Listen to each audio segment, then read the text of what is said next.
बिस्मिल्लाहिर्रहमानिर्रहीम, अस्सलाम वालेकुम। मैं हूं ईसा नकवी, मेरे साथ air marshal retired Amir Masood साहब मौजूद हैं।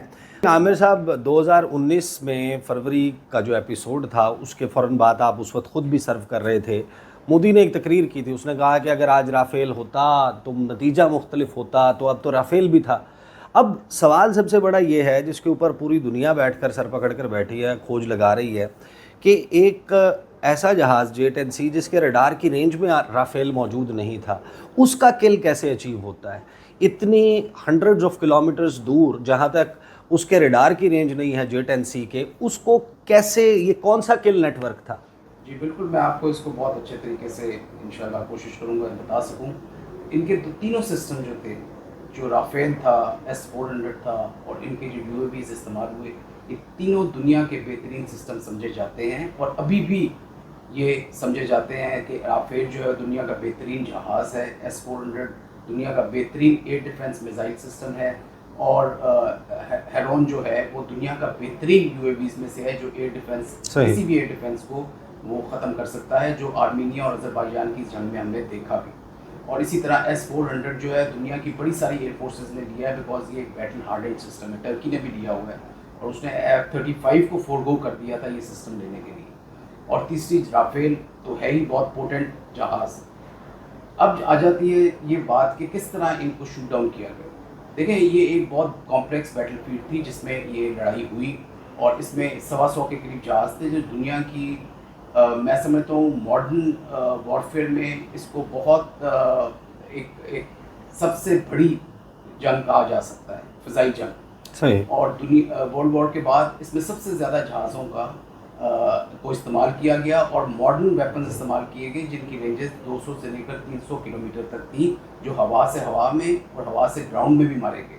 सही। 6 और 7 की जो रात को इन्होंने हम पे हमला किया, उस वक़्त इनके तकरीबन 75 से 80 जहाज़ आए जिन्होंने हमें निशाना बनाने, हमारे अहदाफ को निशाना बनाया जो कि हमारे मुल्क के अंदर थे, जबकि ये ख़ुद भी मुल्क अपने बाउंड्री के अंदर थे, कोई 45 से 50 किलोमीटर तक।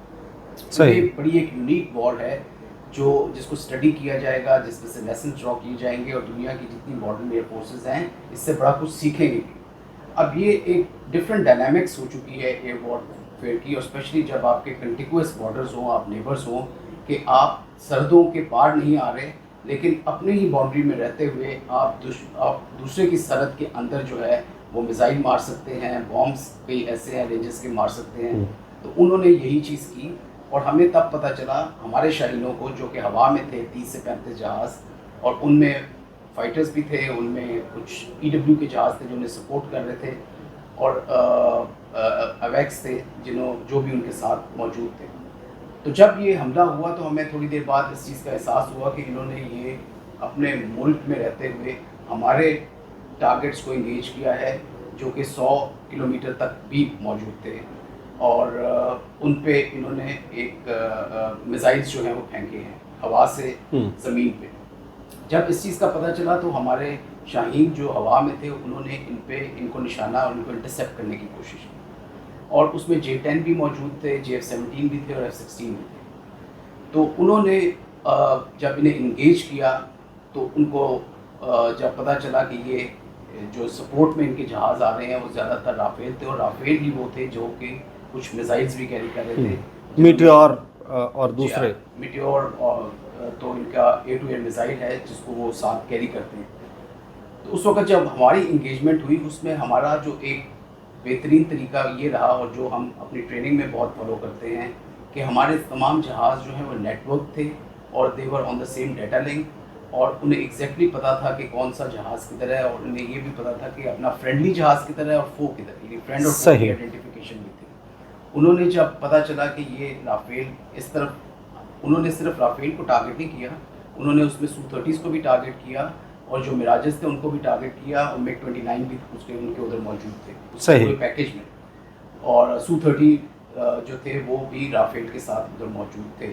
सही। तो जब उन्होंने इनको देखा अपने रडार पे तो उन्होंने इनको बजाय इसके कि उसी वक्त लॉक किया जाए, जब आप किसी जहाज़ से किसी दूसरे जहाज़ को लॉक करते हैं तो उसको पता लग जाता है कि वो लॉक हो गया। सही, यानी आप हमें ये बता रहे हैं कि इंफॉर्मेशन या उसकी एग्जैक्ट जो पोजीशन है उसको ट्रैक करने वाला जहाज़ और है, जी। और अपने नेटवर्क से जो अटैक करने वाला, हिट करने वाला जहाज़ है उस तक इंफॉर्मेशन प्रोवाइड करके हिट करने वाला जहाज़ और है। बिल्कुल। अब ओके। जो हमारा जो जहाज़ हवा में था, जो कि एवेक्स जिसे कहते हैं, कमांड एंड कंट्रोल, उसने उसकी पोजीशन बताई और इन्होंने उसके ऊपर अपनी मैक्सिमम जो मिसाइल की रेंज थी उस पे उसको मारा, मिसाइल लॉन्च कर दी, जबकि उसे ये नहीं पता था कि लॉन्च हो चुका हुआ है मिसाइल। और सही, उसके ऊपर वो तो अपने जैमिंग, तौर पे सेफ सिस्टम जी, डिस्टेंस और पे था। बिल्कुल, और उसके ऊपर जैमिंग भी हो रही थी, क्योंकि अगर उसे पता चलता तो उसके अंदर स्पेक्ट्रा, एक रडार, इनका जो ईसीएम का स्वीट है, ईडब्ल्यू स्वीट, वो उससे आपके रडार को भी जैम कर सकता है, और वो बड़ा केपेबल उसके अंदर वो मौजूद है, ये कैपेबिलिटी मौजूद है कि वो आपके रडार्स को जैम कर सकता है, और जितने भी उस विसिनिटी में थे उन पे काफ़ी असर हो सकता था। तो जो लॉन्च हुआ मिसाइल, वो उसको बताए बगैर साइलेंट मोड में लॉन्च हुआ, और सही। उसके बाद उसकी गाइडेंस होती है, जिसकी गाइडेंस ईडब्ल्यू, हमारा जो एवेक्स जो कमांड एंड कंट्रोल वाला जहाज़ था, उसने गाइडेंस की टिल द टाइम कि वो इतना करीब आ गया कि उसके बाद हमारे जो जहाज़ हैं उन्होंने मिसाइल मारने के बाद अपने सरहद की तरफ मुड़ गए, और उसे कहते हैं फायर एंड फॉरगेट बेसिकली। सही। तो उसकी जो मिड कोर्स गाइडेंस हो रही थी वो कोई और जहाज़ कर रहा था, जो दूसरे उस मिसाइल की मिड कोर्स गाइडेंस भी करने वाला कोई जी, और कोई था। और था। और उसकी इस वजह से, और वो जनरली ऑटोनोमस हो जाते हैं अपनी आखिरी फ्लाइट जब होती है, एक डिस्टेंस पे आके सही। उसको गाइडेंस की ज़रूरत ही नहीं पड़ती, उसके अंदर जो अपना रडार होता है वो उसको गाइड करता है, और वो अपने हदफ पे जाके लगता सो दैट्स हाउ तो ये complete- Indian pilots were taken by है। सरप्राइज, टेकन बाय और उनको समझ भी नहीं आई और ग्राउंड कर दिए गए। उसके बाद उनको ऑपरेशन के लिए नहीं निकाला गया। हाँ, उसके बाद ये इन्हें पीछे ले गए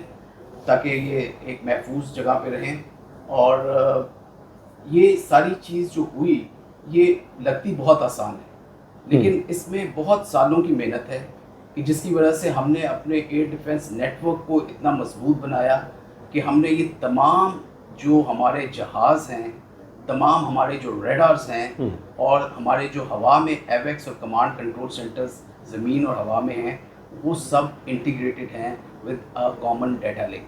सही। अच्छा, ये ज़रा समझाएं, चले हमें राफेल का समझ आ गया, जो S-400 मिसाइल डिफेंस सिस्टम है उसका हमें थोड़ा बहुत ज़ाहिर के अंदाज़ा है कि अगर उसने क्रूज़ को पकड़ना है तो उसके लिए उसके रडार को आपने एवैक्स पे एयरबॉर्न करना होगा, और वो मुसलसल जो है वो हवा में हो, वो क्रूज़ को बेहतर तरीके से डिटेक्ट कर सकेगा, क्योंकि अंडर 30 मीटर वो फ्लाई कर रहा है, और शायद अदरवाइज़ ज़मीन पर प्लेस्ड रडार उसको उस तरीके से ट्रैक नहीं कर पाएगा, बल्कि बहुत करीब आ जाएगा।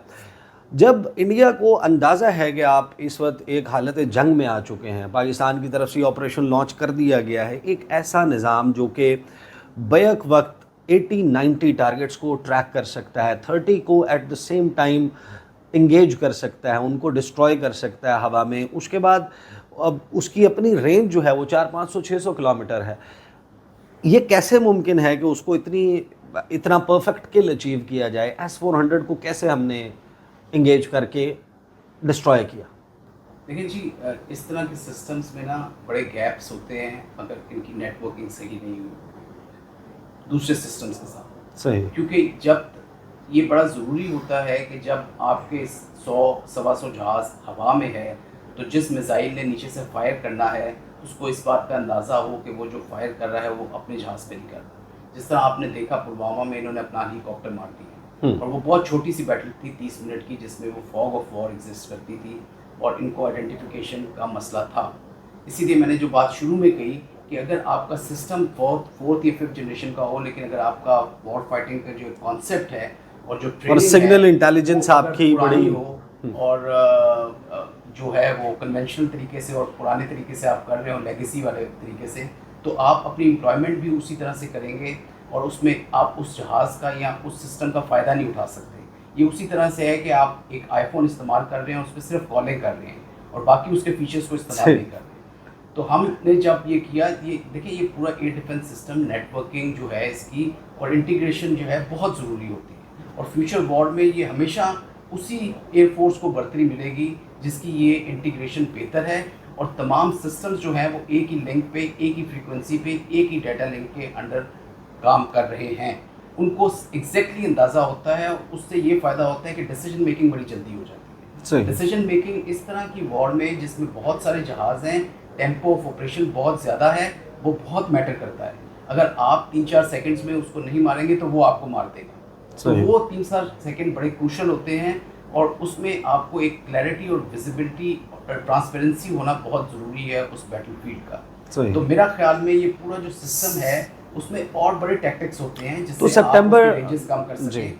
जिस जहाँ मिसाइल ने मारना है या हवा से अगर किसी मिसाइल को मारना है जहाज़ ने, तो बहुत और भी टैक्टिक्स और टेक्निक्स होती हैं जो हमारे पायलट ने सीखी हुई हैं कि उसके एनवेलप जो होता है जिसे उसे एम्प्लॉयमेंट एनवेलप कहते हैं उसको श्रिंक किया जा सके। वो एनवेलप जो कि उसके रडार और मिसाइल के आपस में एक इंटीग्रेशन से बनता है, अगर राफेल का जो वो एनवेलप जो है वो 200 किलोमीटर है तो कुछ एक मैनूवर्स और टेक्निक्स भी ऐसी कर सकते हैं other than the jamming and silent kill कि आप उसके एनवेलप को श्रिंक कर सकें। सही। समहाउ दैट टेक्स अस के 2019 सितंबर में जैसे स्वॉर्म किया गया था थार्ड और पैट्रियट को अरामको पर, simultaneously drones, cruise missile and ballistic, उनका एक स्वॉर्मिंग थी और उसको ओवरवेलम हो गया सिस्टम एंड दे अचीव्ड जो वहाँ पर डैमेज हुआ।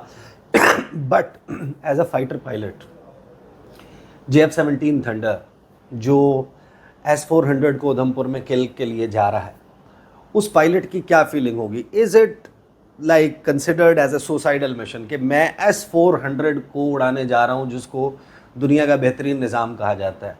तो वो पायलट जब एनिमी टेरिटरी में एंटर होता है उसकी क्या फीलिंग होती है? देखिए फीलिंग तो है, उसने एक बहादुरी तो उसने दिखानी है। जब तक वो इस तरह के जो क्रिटिकल और हाई वैल्यू टारगेट्स होते हैं उसके खिलाफ रिस्क फैक्टर ज़्यादा होता है, you have to put yourself in harm's way. लेकिन वो एक कैलकुलेटेड रिस्क लिया जाता है, उसमें टेक्निक्स लगाई जाती हैं कि किसी तरह उसके एनवेलप को श्रिंक किया जाए।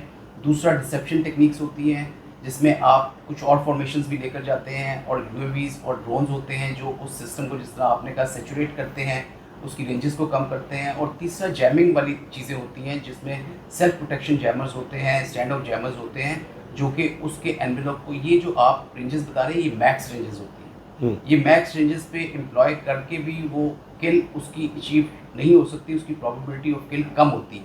जो इसकी इफेक्टिव रेंजेस होती हैं वो एट टाइम्स अगर 450 किसी ने कहा है तो 300 या 250 के करीब होंगी जो इफेक्टिव रेंज होंगी। उसको डिसीव करना और उससे पहले अपना मिसाइल मारना और उसको हदफ बनाना, वो उसके लिए डिफरेंट मैनूवर्स करने पड़ते हैं, जैमिंग करनी पड़ती है, उस एयर डिफेंस सिस्टम को थोड़ा डिग्रेड करना पड़ता है। ये सारी टेक्निक्स और टैक्टिक्स आप इस्तेमाल करते हैं before you go for the final kill. सही। तो ये हमारी अल्हम्दुलिल्लाह ट्रेनिंग का हिस्सा है और हमने ये ट्रेनिंग इस्तेमाल बहुत एयर फोर्सेस के साथ करते रहे हैं और बहुत सारी मॉडर्न एयर फोर्सेस हमारे air combat centre of excellence में आती हैं जो हमारा टॉप गन स्कूल है और हमसे सीख के जाती हैं। क्योंकि पाकिस्तानी एयर फोर्स का ये थोड़ा इम्तियाज़ रहा है कि we do more with less and we train in the most realistic environments.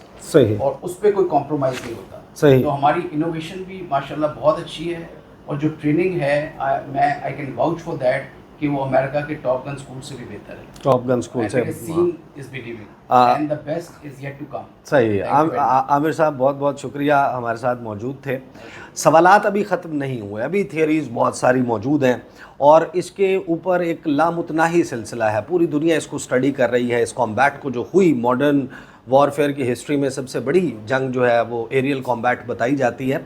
ज़ाहिर है कि इसके ऊपर गुफ्तगू का सिलसिला जो है वो जारी रहेगा, लेकिन आमिर साहब पूरा पाकिस्तान शायद इस वक्त हमारे उन लोगों का मकरूज़ है कि जिन्होंने, क्योंकि जो हॉरर ऑफ वॉर है, एक मिसाइल जब गिरता है, मेरे घर के साथ गिरा था नूर खान एयरबेस पर, और if it wasn't for the brave people like our people on ground जो कर रहे थे, मोदी का जंगी जुनून जो है वो पाकिस्तान को बहुत बड़ी तबाही का शिकार कर सकता था। लेकिन जिस तरीके का जवाब दिया गया, जैसे इंडियन एयर स्पेस ब्रीच हुई, जिस तरीके से मौत बरस रही थी, आग बरस रही थी आसमान से, उसने पाकिस्तान को बड़ी हद तक महफूज रखा। इन तमाम सवालात पर और आने वाले जो सवालात हैं इस मौजू पर, उस पर गुफ्तगू का सिलसिला जारी रहेगा। अब तक के लिए इतना ही, इजाज़त दीजिए। अल्लाह हाफ़िज़।